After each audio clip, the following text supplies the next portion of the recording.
48 casos de justiçamento. Desse total foram 10 mortes. Os dados são da Comissão de Direitos Humanos da OAB. Vamos falar mais sobre esse assunto agora com o Marcelo Moreno. Marcelo, 12h01, uma boa tarde para você com a informação que você tem, meu irmão. Pois é, Fábio, o justiçamento nada mais é do que a justiça com as próprias mãos, onde as pessoas, elas ali diante de uma situação de um crime, de um delito, apontam o culpado e se acham no direito de ali aplicar a pena. Em muitos casos a pena vem aí vestida de agressões que podem inclusive resultar em mortes. E como você falou, nesse ano foram 48 casos registrados pela OAB Alagoas que resultaram em 10 mortes.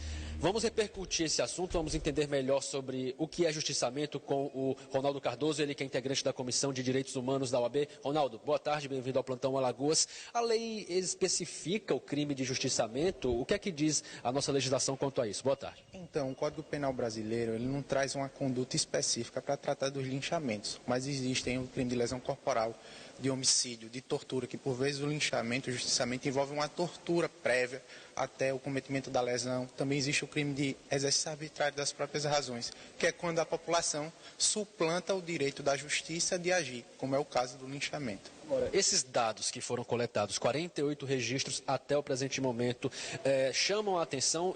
Isso é uma crescente aqui no estado, se a gente comparar com outros anos?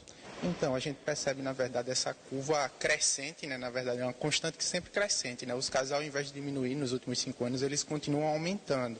E, obviamente, a gente parte de um dado que ele é subnotificado, porque a gente coleta esses dados através de notícias de jornais, né, de mídia, e aí, a cada um caso que é veiculado, ocorrem 10. Ou seja, se a gente tem 48, se multiplicar por 10, dá mais de 480 casos, mais ou menos, né?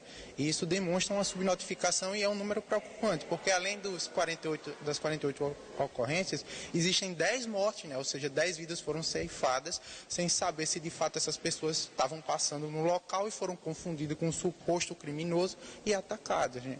Então é sempre uma situação muito perigosa para a sociedade em si. Porque imagina, você está na rua e é confundido com a pessoa e por vezes acaba morrendo, sem sequer saber o que aconteceu no momento, né? E é por isso que nós somos regidos, nós estamos em um Estado democrático de direito e é por isso que existem as leis, para evitar que esse tipo de coisa aconteça e que o devido processo legal e o direito à defesa sejam garantidos. Exato, e também eu acho que é importante a gente dissuadir aquela ideia que as pessoas têm, que atuar dessa forma, fazer a vingança privada ou o justiçamento, acreditar que tem legítima defesa. Isso não é legítima defesa. Legítima defesa, segundo o Código Penal, é uma ação, quando você se defende de uma ação iminente e proporcional. Quando um grupo de pessoas ataca uma pessoa que supostamente furtou um celular, isso não é proporcional, né? Obviamente, 10 pessoas contra 1 não podia ser nunca proporcional.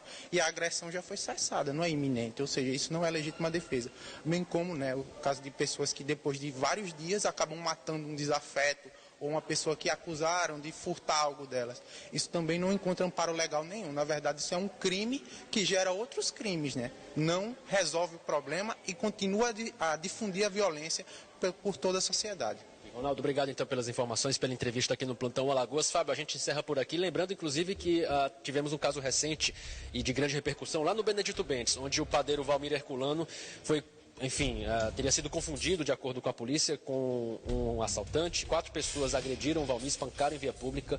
O Valmir, melhor dizendo, acabou morrendo depois dessas agressões e, de acordo com a Polícia Civil, não restou nada provado contra ele de que ele teria cometido um crime e mesmo se tivesse cometido um crime, ele deveria responder dentro da legalidade, conforme explicou aqui o Ronaldo da Comissão de Direitos Humanos da OAB Alagoas. Voltamos ao estúdio. Muito obrigado, Marcelo, com essas informações. O perigo do justiçamento, eu vou um pouco mais além. O Marcelo citou o caso do pedreiro, que mostramos aqui no Plantão Alagoas na semana passada. O cara foi espancado de maneira covarde e violenta aqui na parte alta da cidade e foi comprovado pela polícia que ele não teria envolvimento com absolutamente nada. Por um lado, a gente entende a população que fica revoltada aí com os crimes que acontecem. No máximo, amarra, segura o cara, chama a polícia, deixa lá.